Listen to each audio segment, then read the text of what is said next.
let's take a look at a history of human resource management. Personnel management is not new.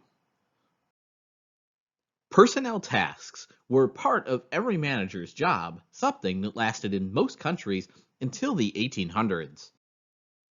At that time, labor problems began arising in many of the post-industrial revolution's new factories, so employers set up welfare secretaries to manage activities like factory washrooms and safety bureaus to oversee plant safety.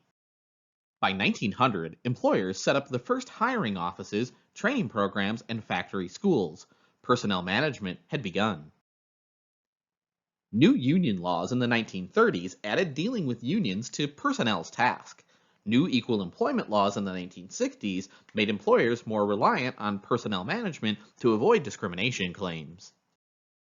By the 1970s, globalization made gaining the competitive edge through engaged employees, and therefore personnel management increasingly important.